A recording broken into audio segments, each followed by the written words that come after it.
সকাল সকাল ঘুম থেকে উঠে এই পরিকল্পনাটা ছিল না যে আমরা ফ্ল্যাট ছেড়ে দেব আর ফ্ল্যাট ছেড়ে সবাই একেবারে বেরিয়ে পড়ব। হ্যাঁ, আজকের ব্লগটা এরকমই। তো শুভ সকাল আমার প্রিয় পরিবার। তো তোমরা সবাই কেমন আছো? আশা করি সবাই ভালো আছো, সুস্থ আছো, আমরাও ভালো আছি। এই তো আমার ছোট্ট গার্ডেনটা দেখতে দেখতে তিল তিল করে অনেক বড় হয়ে গেল। তো আর কটা দিন পর ভাবছি যে শাকগুলো ঘন ঘন হয়েছে সেগুলো তুলে এনে রান্না করে খাবো। যেহেতু এখানে দুদিনের ভ্লগ আছে, আমরা যেদিন বেরিয়েছিলাম সেদিনে কিন্তু খাবার দাবার রান্নাবান্না কোনো কিছুই সকাল সকাল হয়নি। সকাল বলতে কি সারাদিনে হয়নি, এটা হচ্ছিল রাতের রান্না। রাত্রিবেলা রান্না টান্না করে সবাই খেয়ে দিয়ে ঘুমিয়ে পড়েছিলাম। আর সকাল হলেই যে এরকম একটা হবে, প্ল্যান হবে কিংবা এরকম একটা খবর হবে সেটা কিন্তু আমাদের কারোরই জানা ছিল না।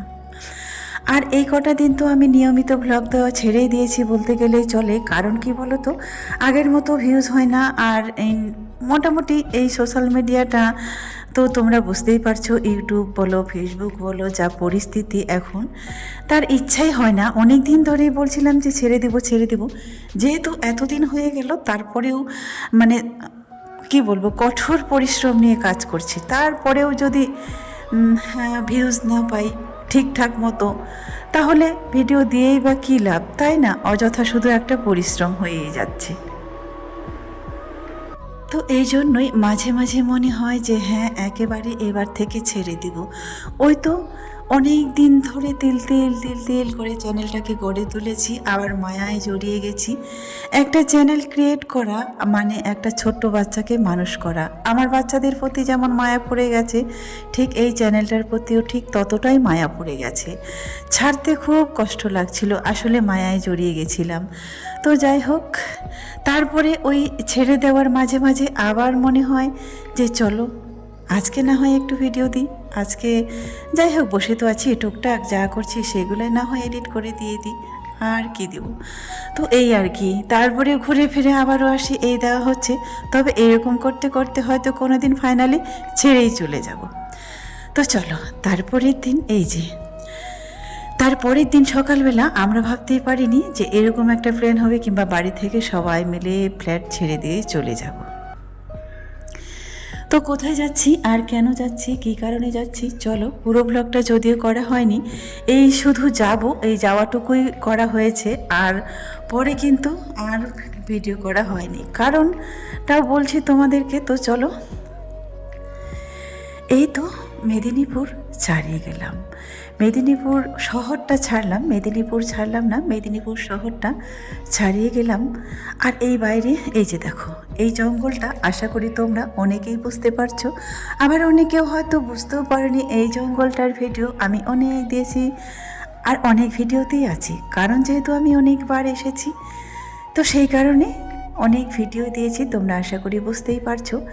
আর যারা মেদিনীপুর থেকে দেখছো তারা তো এক নজরেই দেখার পরে বুঝে গেছো এটা কোন জঙ্গল।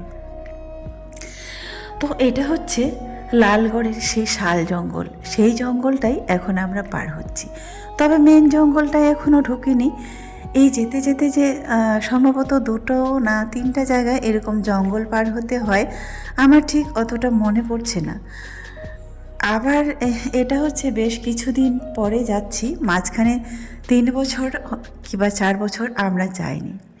তো তারপরে হঠাৎ করে আজকে আবার যাচ্ছি, কোনো পরিকল্পনা ছিলই না যাওয়ার। তো সকাল থেকে এটা নিয়ে চলছিল তর্ক বিতর্ক, যাব না আমরা বলছিলাম, আর তাও সেখান থেকেও বলছিল, রেগে যাচ্ছিল আমরা যদি না যাই তাহলে। অনেক কথাই বললো, তারপরে ফোনও ধরছিল না, আর অনেক আর কি, যেটা হয় আর কি।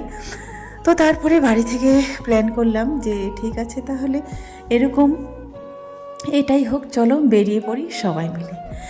এই জঙ্গলটা দিয়ে যখন পার হয় তখন সবারই বুকটা ধুকধুক করে। কারণ কি বলো তো, এটা হচ্ছে শাল জঙ্গল, এখানটায় ঠিক হাতি বের হয়।